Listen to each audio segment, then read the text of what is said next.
먼저 우리 안전재해 관련해서 우리 법이나 우리 정책은 어떻게 변해왔는가를 조금만 가볍게 터치하고 넘어가면, 우리 기본적으로 선언법, 어선법, 어선업계 어선재해보상법 보시면 설비와 선언에 대한 규정, 그리고 사후적인 대책을 만들었던, 제가 이제 나름 어제 정리하면서 버전 1.0이라고 정리를 해봤습니다.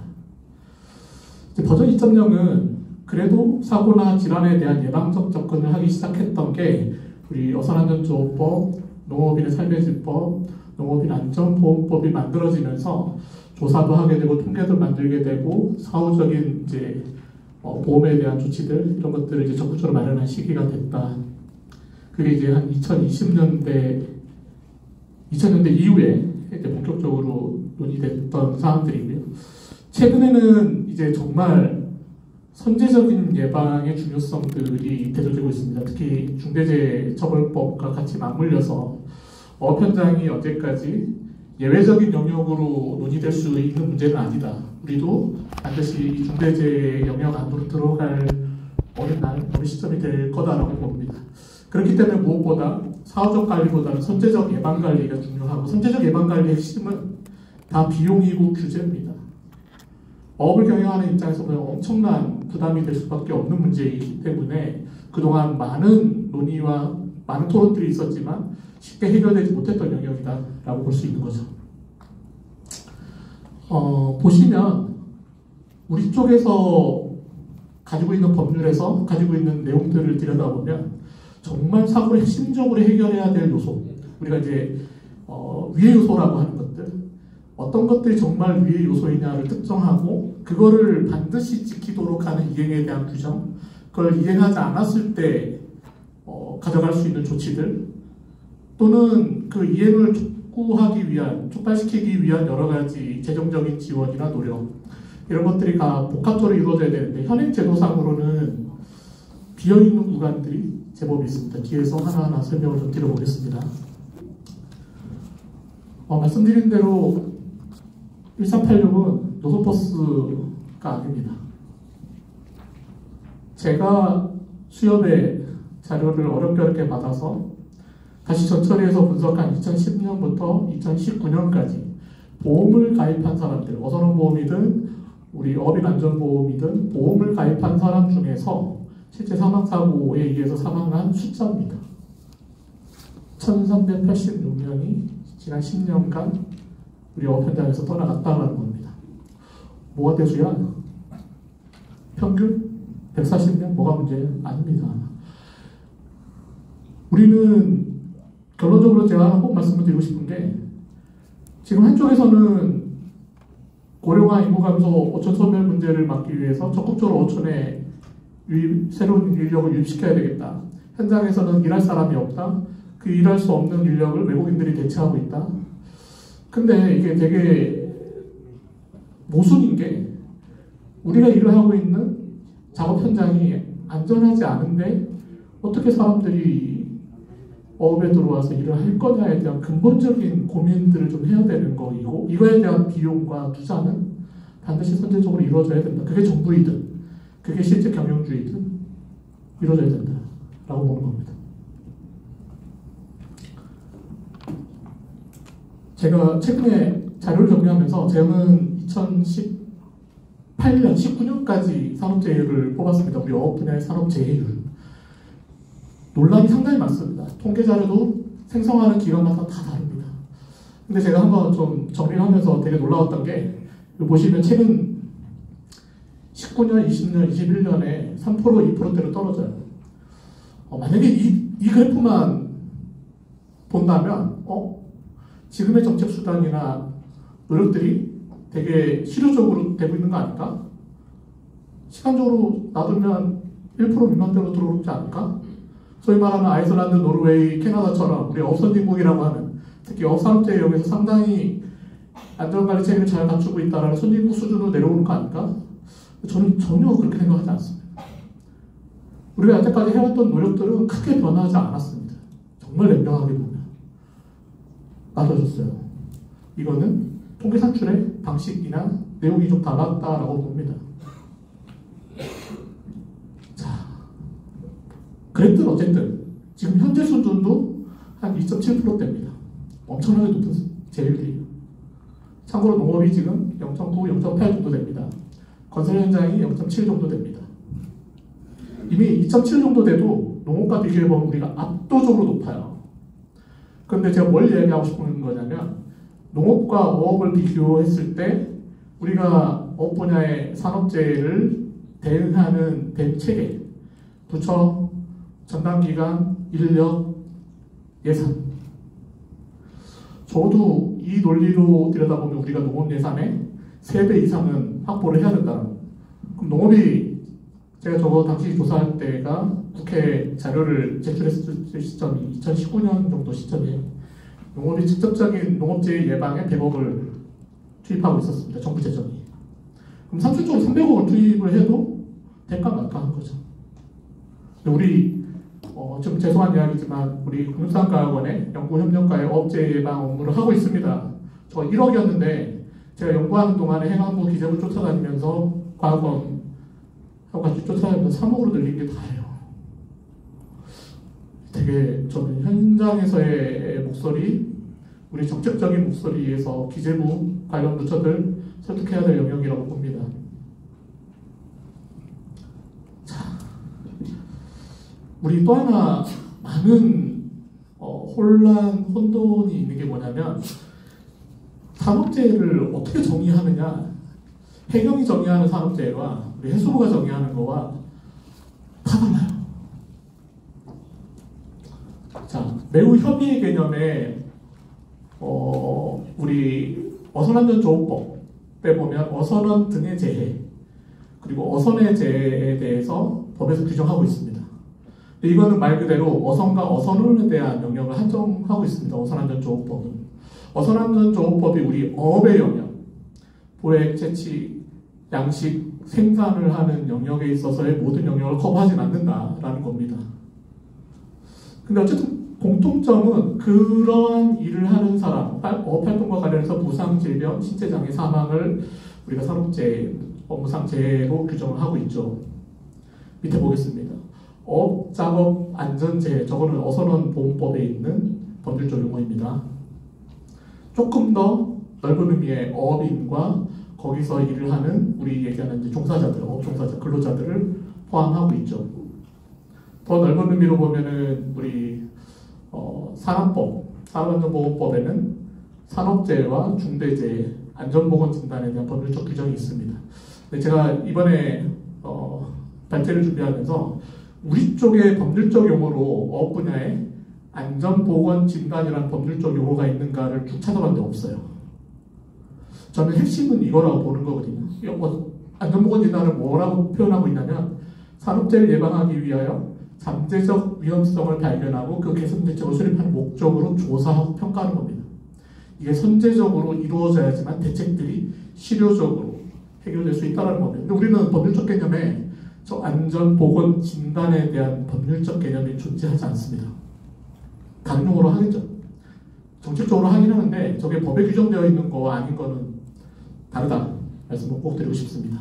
또 하나, 우리가 어업 분야 산업재해를 정의할 때 자, 배를 타고 작업을 하려면 어선업을 하든 양식업을 하든 육지에서 작업 공간까지 배를 타고 나가야 됩니다. 그죠? 근데 해경이 산출하는 그 통계에는 배를 타고 가다가 충돌, 전복, 자초, 화재 이런 통계들을 내요. 그거는 전체 어업 분야 산업재해에 작업을 하러 이동하는 과정에서 발생하는 사고입니다. 근데 우리가 여기 보시는 것처럼 어업 작업 중에 발생하는 사고, 실제 생산활동을 하는 과정에서 발생하는 사고가 훨씬 더 많아요. 뒤에 통계를 보여드릴게요. 그리고 작업에 따르는 행위 중 부가적으로 발생하는 활동, 이동하든 아니면 전처리 작업을 하든 준비 작업을 하든 이런 일련의 과정들도 다 어업 분야 산업재해 영역 안에 들어와 있다. 저희가 농산노위에서 기본 합의문을 도출하는 과정에서 대단히 논란이 많았던 영역도 이 영역입니다. 어디까지를 볼 거냐. 어선업의 기본 합의를 보는데 보통 우리가 어선업 하기 위해서는 육상에서 준비 작업들을 다 하는데 그 작업까지를 우리가 사업자의 영역으로 들여다볼 거냐, 선주의 책임을 물을 거냐 등등의 논란이 여전히 남아있는 겁니다. 작업자, 대부분 육상의 작업자는 작업 공간이 명확하게 법적으로 규정이 됩니다. 그럼 어선의 테크만 우리가 작업 공간을 볼 거냐, 아니면 육상의 준비 작업 공간 내지는 부가적인 작업 공간까지를 둘 거냐에 따라서 우리의 범위, 그리고 책임의 소재의 범위 완전히 달라질 수 있다는 겁니다. 자, 그래서 우리가 앞으로 가져야 될 고민 중에 하나가, 책무도 지금 우리 정부의 책임은 법에서 어선안전조법에서 규정하고 있어요. 근데 사실 다른 분야의 타산업 분야의 법에서는 그 행위의 주체자들, 정부, 사업자, 근로자가 각각 어떤 권한과 어떠한 책임의 의무를 가지고 있느냐를 법에서 규정하고 있습니다. 그럼 정부는 정부 나름대로의 공적 영역에서 책무가 있고, 사업자는, 선주는 기본적으로 종사자들에 대한 책임을, 안전에 대한 책임을 지는 주체로서 책무가 있고, 근로자도 반드시 그 조건을 따라야 되고 이행을 해야 되는 조건이 붙는다는 겁니다. 선주한테만 책임을 물을 수도 없다. 모든 작업 활동의 주체들한테 각각의 책무들이 부여되어야 된다는 거고요. 통계, 안전관리, 보건 체계, 특히 제가 아까 말씀드린 대로 유해 위험에 대한 예방 조치에 대한 고민들을 최근에 해수부가 하고 있습니다. 근데 이게 정확하게 법률적 개념과 정책적인 이행으로 가는 데 있어서 앞으로 과제들이 더 많이 남아있다는 차원에서 말씀을 드리고자 하는 겁니다. 특히 처벌 규정과 관련해서는 여러 가지 논란이 있을 수 있습니다. 과연 처벌이 바람직한 거냐, 바람직하지 않은 거냐, 또는 처벌 규정을 둔다라고 해서 개선이 될 거냐, 또는 이 처벌 규정이 많은 범죄자를 연산하는 거 아니냐, 산업을 붕괴시키는 거 아니냐에 대한 논란들이 있을 수 있습니다. 그런데 여태까지 관행적으로 고착된 문제들을 해결하는 것을 인센티브적인 요소, 지원하는 요소, 이것만으로 해결이 안 된다라고 하면 저는 어느 정도는 드라이브를 거는 요소로서 처벌 규정도 고민해봐야 될 거다라고 봅니다.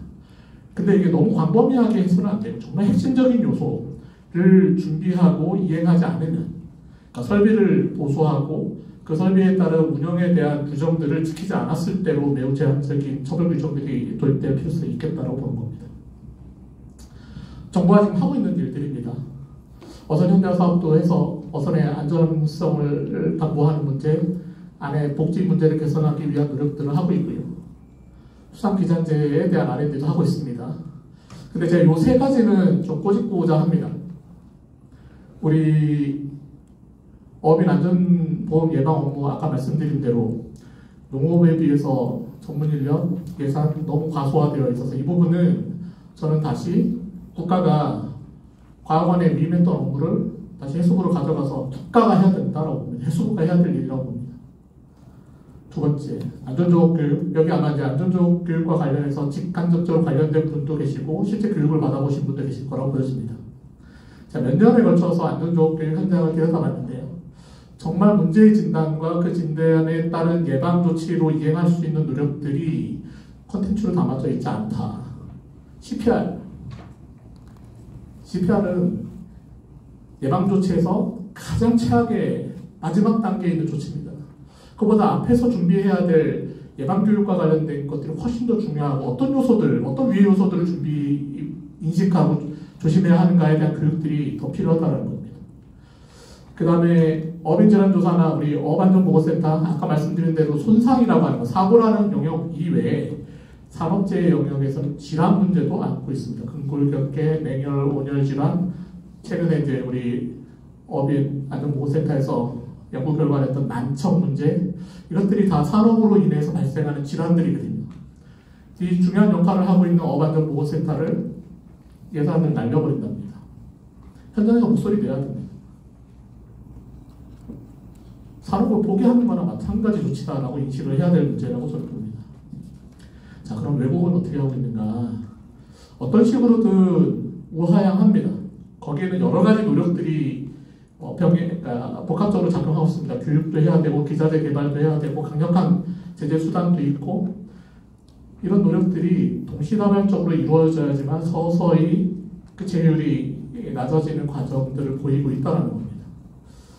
근데 저는 아까 보여드린 통계적인 문제를 좀 차치하더라도 정말 우리가 정밀하게 우리나라 지금 현장에서 벌어지는 아까 제가 말씀드렸던 산업재해 영역이라고 하는 부분까지를 다 포괄해서 어선업 포함해서 양식업 포함해서 또는 작업 준비 과정과 바다에서 이루어지는 작업 과정 모두를 합해서 통계를 정확하게 내봐야 된다는 겁니다. 자, 이제 엮어줄게요. 빨리 가겠습니다. 여건은 다 아시는 대로 어처럼 늙어가고 있습니다. 그것도 아주 빠르게 늙어가고 있습니다. 인구도 급격하게 줄고 있습니다. 현장에는 일할 사람이 없습니다. 그 인력을 외국인 종사자들이 빠르게 대체되고 있습니다. 그러면 업이 유지되는 거 아니냐? 그렇지 않습니다. 고령화, 인구가 줄면서 외국인으로 대체되면서 산업재해의 가능성은 더 높아질 수밖에 없습니다. 거기에다가 디어인들이 들어오기 시작합니다. 또는 낚시활동에 대한 수요들이 늘어나면서 전문성이 충분한 안전교육, 안전에 대한 중요성을 담보하지 않은 상태에서 들어와서 어업활동을 하거나 레저활동을 합니다. 이것들이 다 잠재적인 위험 요소로 작동할 가능성이 상당히 높다. 이렇게 보고 있습니다. 말씀드린 대로 현장에 우리가 일할 사람이 없다. 업에 대한 깊이, 저는 업에 대한 깊이가 노동 강도도 있고 뭐 기본적인 부정적인 인식도 있고 뭐 여러 가지 요소들이 있긴 하겠지만 가장 중요한 문제는 저는 위험한 작업 현장이라는 겁니다. 목숨 걸고 해야 된다는 게 자랑이 아니라 정말 있어서는 안 되는 일인 겁니다. 업을 목숨 걸고 하는 거야 라고 얘기하면 안 되는 겁니다. 안전이 담보된 상황에서 일을 해야 되는 산업이라는 겁니다. 이거는 도박인 거죠. 근데 관행으로 해왔다는 이유로 업은 원래 그런 거야. 현장은 원래 그런 거야 라는 걸로는 지금 이 시대에 산업 현장을 들여다보는 많은 일반 국민들의 눈높이에는 맞지 않는다는 겁니다. 외국인 종사자로 채워지고 있고요. 특히 계절 근로자. 아마도 저는 계절 근로자가 빠르게 대체될 거라고 봅니다. 왜? 성업기에 필요한 시기에만 딱 써서 비용을 낮출 수 있기 때문에 그렇습니다. 농업이 지금 그렇게 가고 있고요. 업은 자연스럽게 따라갈 거라고 보여집니다. 그렇다라고 하면 더더욱 저는 문제가 더 커질 거라고, 언어 문제, 문화 문제, 충분한 준비를 해가지고 숙련되지 않은 상태에서 현장에 들어오기 때문에 그렇다고 해서 이들의 문제는 이들의 문제야. 아닙니다. 이들의 문제는 우리의 문제입니다. 고용주의 문제이고 선주의 문제입니다.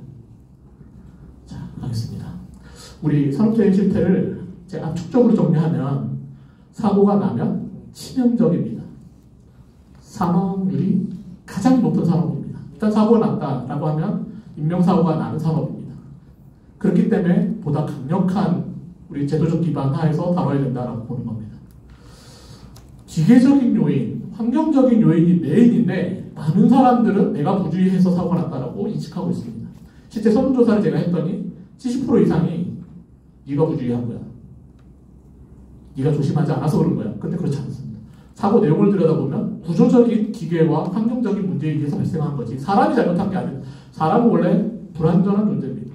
그 불완전한 존재를 기계와 환경적인 부분으로 제어를 해주는 게 안전기술이라는 겁니다. 또 하나, 업 분야의 취약계층이 너무 많습니다. 초보자들이 늘고 있고요. 초고령자들이 늘어나고 있습니다. 외국인들이 늘어나고 있습니다. 사고 위험성이 높은 취약계층에 계신 분들이 많아지고 있다는 게 또 하나의 특징이고요. 업 분야의 가장 특징적인 거 하나는 특정 업종, 그리고 특정한 작업 과정 중에서 사고가 집중된다는 겁니다. 뭐 어느 업종인지는 굳이 얘기하지 않겠습니다. 다 아시니까. 양방 투망 과정에서 가장 집중적으로 발생합니다. 그러면 저는 우리 분야의 산업재해를 낮추는 데 있어서 전 분야를 다루기는 해야 되는데 우선 코어로 집중적으로 다뤄야 될 대상이 이미 정해져 있습니다. 업종도 정해져 있고 어떤 작업에서 사고가 집중적으로 발생하는지를 알고 있다라면 그거에 상응하는 대책을 집중적으로 이루어진다라고 하면 저는 빠르게 재율을 낮출 수 있다고 봅니다. 이 부분에 대해서 되게 더디게 가고 있다는 부분 말씀드리고요. 이 문제는 단순하게 기계설비, 제도적인 문제 뭐 이런 것만 가지고 해결할 수 있는 문제는 아닙니다. 급여의 문제, 출시계, 그러니까 이제 근로와 노동 환경과 관련된 전점들이 있습니다. 근데 한간에 이런 얘기 하십니다. 업이 쉬고 싶다고 쉬고 하고 싶다고 할 수 있는 업이 아니다. 당연히 그렇습니다. 때에 따라서는 연속 노동으로 매우 높은 노동 강도 일을 할 수밖에 없는 산업이긴 합니다. 근데 그거를 계속 노출시킬 수는 없다라는 거죠. 그래서 어느 정도는 기본적인 근로와 노동 요건에 대한 합의, 이런 부분들이 있어야 되는데 사실 현장에서는 그렇게 되지 않는 경우들이 종종 나타나고 있는 걸로 얘기들 하고 있고요.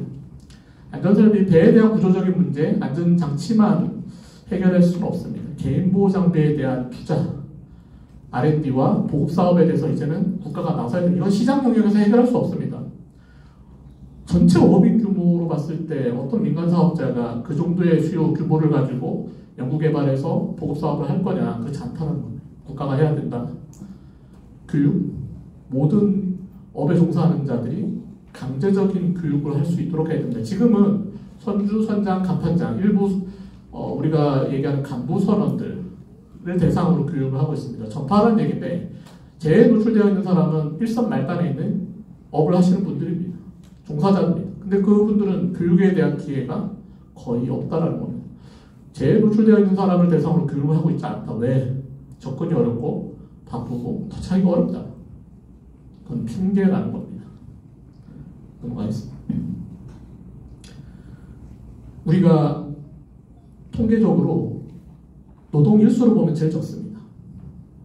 노동 강도로 보면 최고인 거죠. 이런 산업적 구조 특성상 제어하지 않으면 이 문제는 해결할 수 없다라고 계속 보는 겁니다. 모든 사람들이 업이 위험하다라고 느끼고 있고, 아까 말씀드린 대로 대부분 기계적인 문제, 환경적인 문제인데 개인의 부주의를 인식을 하고 또는 주변의 사람들이 네가 잘못해서 사고가 난 거라고 얘기를 하기 때문에 아니야, 이게 분명히 구조적인 문제이고 환경적인 문제이고 기계를 가지고 해결할 수 있다라고 얘기를 할 수가 없는 분위기라는 겁니다. 이걸 개인들한테 미룰 수는 없는 이야기고, 이 자료는 앞에서 설명한 자료들을 넘어가겠습니다. 자, 특정 업종, 특정 공종에 모여있다는 얘기 말씀드렸고요. 넘어가겠습니다. 다시 얘기. 결국은 어선의 전복이나 화재나 충돌 이런 사고보다 실제 작업 과정에서 넘어지거나 부딪히거나 미끄러져서 뭐 하거나 추락하거나 이런 사고가 훨씬 더 많이 일어나고 치명적이라는 겁니다. 근데 대부분 우리 해상사고, 배 안전사고 얘기할 때 충돌, 자초, 전복, 화재 이런 얘기합니다. 되게 많이 나온 숫자예요. 전체에서 볼 때.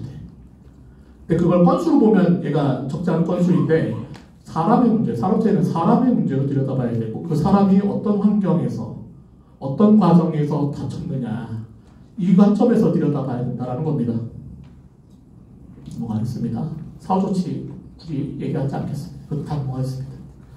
자, 이제부터 우리가 어떻게 해봐야 될까? 이거는 이제 저의 고민이고 뭐 정부의 입장의 의견도 아니고 저희가 그동안 연구를 하면서 여러 번 제기했던 내용인데, 일부는 해수부가 나름의 지금 어선원 관리, 어선안전제에 대한 고용노동부와의 일원화 이후에 여러 가지 이제 법률적인 조치들, 정책적 노력을 하고 있다는 전제하에서, 그럼에도 불구하고 우리는 주로 어선업, 물론 이제 사고가 어선업에 많이 쏠려 있긴 합니다. 그리고 중요한 문제이긴 합니다. 그런데 업 분야의 산업재해가 어선업만 있는 건 아니다라는 겁니다. 그리고 양식업의 비중이 늘어나고 산업의 비중에 있어서 양식의 중요성들이 계속 높아지고 있는 상황에서, 또는 양식업의 외국인 종사자들이 늘어나고 있는 상황에서, 또는 신규 기여인들이 늘어나고 있는 상황에서 안전재해 노출에 대한 문제들은 여전히 존재하고 있다. 그러고 보면은 연근해업에 대한 어선원들만 가지고 우리가 어업 분야의 산업재해를 커버하고 있다라고 할 수는 없는 겁니다. 모든 어업인들, 그래서 모든 어업인들의 안전과 보건을 커버할 수 있는 저는 새로운 법률 제정이 필요하다라고 보는 겁니다. 만약에 우리가 산업안전보건법 영역으로 들어가는 데 있어서 육상의 건설 노동 환경 이런 거의 수준으로 뒷받침할 수 없는 특이성이 있다라고 하면 우리 바다 환경, 해양수산 분야의 특성에 맞는 산업안전보건 영역의 새로운 법률이 저는 필요하다고 생각합니다. 그런데 이걸 다 재정사업으로 커버하자라고 하면 어려울 거라고 봅니다. 그래서 반드시 기금 마련이 필요하고, 여기에는 이제 정부의 출자 플러스 여러 가지 영역 안에서 돈을 모아서 안전재해 예방에 순수하게 써야 될 저는 기금을 정부가 고민해야 될 거다라고 봅니다. 재정사업으로는 분명히 한계가 있을 겁니다. 300억 받아가지고 이 영역을 다 커버한다? 절대 할 수 없습니다. 몇 천억을 쏟아부어야 됩니다. 알겠습니다. 몇 가지 제정안에 아까 말씀드렸던 각 주체별 권리 의무에 대한 신설, 통계를 내는데 다 민간정보입니다. 다치거나 죽거나 하는 민간정보라서 공공의 목적에 부합한다 하더라도 개인정보를 끌어낼 방법이 없습니다. 정확한 조사 진단, 그리고 지금 제가 하나 짧게 말씀을 드리면, 보통 다쳐서 병원을 가면 우리 여산원보험이나 이런 약정이 되어 있는 병원에 가잖아요. 그러면 최초에 이 사고에 대한 상황을 누가 파악할 수 있느냐? 의사가 파악합니다. 물어보니까 어디서 다쳤어요? 어떻게 하다 다쳤어요? 뭐 이런 것들, 그걸 이제 기록으로 남깁니다. 그런데 제가 몇천 건의 수업 자료를 받아서 소위 말하는 보험 사정을 하기 위해서 의사의 진단서를 붙이고 그 안에 이제 설명되어 있는 내용들을 표준화하려고 정리하는 과정에서 매우 재밌는 사실을 하나 발견했습니다. 의사의 성향에 따라서 디테일한 정도로 엄청나게 디테일하고 업중 다침, 딱 이 두 단어로 정리를 한 케이스도 제법 많습니다. 근데 바다에서 벌어진 사고를 정확하게 판단을 하기 위해서 누군가는 가서 상황 조사를 해야 됩니다. 어떤 것 때문에 다쳤고 뭐 하다 다쳤고 뭐 이런 것들을 해야 되는데, 실제 바다 중에 작업 중에 사고가 났는데 해경이 쫓아가서 또는 다른 이런 조사를 할 수 있는 인력이 쫓아가서 조사할 수 있습니까? 없어요. 만약에 그렇게 할 수 있다면 좋겠죠. 공공영역에서 그만큼 투자를 하면 저는 그게 바람직하고, 몇몇 나라들은 그렇게 합니다. 반드시 사고가 나면 현장 보존하고 조사원들이 조사할 때까지 현장을 못 터치하게 아픈 사람만, 다친 사람만 해결을 하고 현장 그대로 유지해야 되는 직무를 가지고 있어요. 근데 저는 이게 이루어지지 않기 때문에, 정확한 진단 파악이 안 되기 때문에 자꾸 왜곡되고 정확한 문제가 드러나지 않는 문제도 있다고 저는 봅니다. 그래서 최초에 의사가 이 다친 사람의 의견을 들어서 작성되는 조사 폼조차도 표준화를 좀 해야 되지 않을까? 그래야 통계들이 좀 정확하게 만들어진다는 겁니다. 저는 이거 매우 중요한 문제라고 생각하고 2016년부터 줄기차게 제기를 하고 있는데 반영이 되고 있지 않습니다. 왜냐하면 어선보험의 역할을 하고 있는 병원이 500개가 넘습니다. 그걸 다 표준화하고 합의를 이끌어내려면 엄청난 노력이 들겠죠. 전문지원기관 저는 필요하다고 봅니다. 필요하다면 울산과학원 안에 어업분야 산업재해 예방센터를 만들어야 됩니다. 제가 이 연구를 소홀히 한 사이에 어제 농가원, 농업과학원이죠. 농가원 안에 내용을 들여봤더니 인력이 더 늘었습니다. 여기 숫자 안 나는데 한 20명 가까이 늘었어요. 제가 같이 일을 했을 때가 6명이었거든요. 거기는 20명 늘렸는데 우리 공산과학원은 전담 인력 6급인가요? 1명입니다. 이거는 우리 모두의 문제라고 목소리 내야 됩니다. 과학원이 하니까 과학원이 알아서 하세요가 아니라 현장에서 중앙부처에서 목소리 내야 되는 영역이라고 봅니다. 가장 중요한 거는 위험한 위해 요소, 대부분 양반기일 겁니다. 위해 요소에 대한 특별한 관리가 필요하고 그에 대한 집중적인 교육 홍보들이 하고 있어요. 이미 매뉴얼도 있고 교육 자료도 있는데 전달 체계가 저 끝단에 노출되어 있는 사람까지 가느냐 안 간다는 겁니다. 대부분 문제를 들여다보면 하고 있어? 하고 있어요.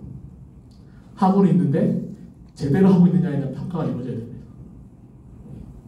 저는 예방조치에 대한 매우 보수적인 기준과 원칙을 정하고 그걸 이행하지 않았을 때는 저는 처벌 규정도 필요하다고 봅니다. 실제 제가 연구할 때는 중복재해, 사고가 나는 데에서 계속 사고가 납니다. 이런 특징들로 보면 이 부분은 고민해 볼 필요가 있겠다는 생각을 합니다. 그래서 우리가 조사, 연구, 통계, 교육, R&D 영역, 그리고 홍보 등등의 영역들이 있어요. 이거를 한 기관에서 컨트롤 타워에서 모든 기능을 갖는다 하더라도 컨트롤 타워에서 우리나라 동서남해 제주 모두 다 커버할 수 없다라고 하면 적어도 시도 단위 안에 지부를 만들어서 R&D 영역은 차치하더라도 저 조사와 교육, 홍보 정도는 각 지역별로 센터를 좀 만들어서 저는 과거의 기능과 역할을 좀 확대해야 된다. 앞에 계셔서 하는 얘기는 아니고 해수부가 할 수 없다라고 하면 소속 기관을 키워서라도 저는 반드시 좀 해야 되겠다 말씀을 드립니다. 이제는 남 얘기가 아닌 게 우리가 원하지 않더라도 산업 현장을 보는 우리 국민들의 의식 속에서 저거는 선주가 국가가 방치한 거야. 중대재해처벌 영역으로 자꾸 내몰려 갈 거라고 봅니다. 그 시점은 그리 길지 않을 것 같습니다. 왜? 예방 조치를 해야 될 거 아니야?에 대한 목소들이 저는 서서히 나올 거라고 보여지고요. 그게 이제 뭐 50인 사업장, 5인 사업장 저는 조만간에 논의가 될 거라고 봅니다. 그 중에서 몇 가지 꼭 좀 많은 돈을 들이지 않고도 해결할 수 있는 영역이 있습니다. 우리 소위 말하는 RSD 영역에서 지금 과거에서 일부 하고 있고 수협에서도 일부 하고 있는 걸로 알고 있긴 한데 개발된 게 현장에서 채택되는 문제, 사실은 개발과 현장에서 채택의 문제는 또 별개의 문제입니다. 그래서 현장의 문제 해결하기 위한 개발의 방식, 그리고 그거를 공공기관이 통해서 보급사업을 해야 되는 영역으로 저는 좀 전개를 해야 될 필요성이 있다고 봅니다. 마무리하겠습니다. 그래서 제 나름의 결론은 정부의 역할, 선주나 경영주의 역할, 우리 근로자의 역할, 책무, 이것들을 법적으로 규정하고 그 각각의 역할에 맞는 사업들, 교육들, 홍보 이런 것들이 좀 체계적으로 이루어진다라고 전제해야 지금보다는 훨씬 더 개선된 결과들이 나올 거라고 보여지고요. 진짜 결론입니다. 분야 이 산업재해에 대한 연구는 뭔가 연구실에 앉아서 막 고민한다고 좋은 아이디어가 얻어지지 않더라는 겁니다. 바로 뛰고 현장에서 다 찾을 수 있고 현장에 답이 분명히 있는 영역입니다. 제가 3년, 4년 연구하면서 현장을 다니면서의 느낌은 이거 해결할 수 있는 건데 다만 돈과 거버넌스의 문제인데 또는 제도적 문제인데 라는 결론이에요. 그래서 결국은 고민보다 또는 이 자리처럼 우리가 토론하고 뭐 학술적으로 연구하고 하는 자리보다 작은 실천이 선행돼야 우리 산업재해를 줄일 수 있다 말씀을 드리면서 제 발언 마치도록 하겠습니다. 감사합니다.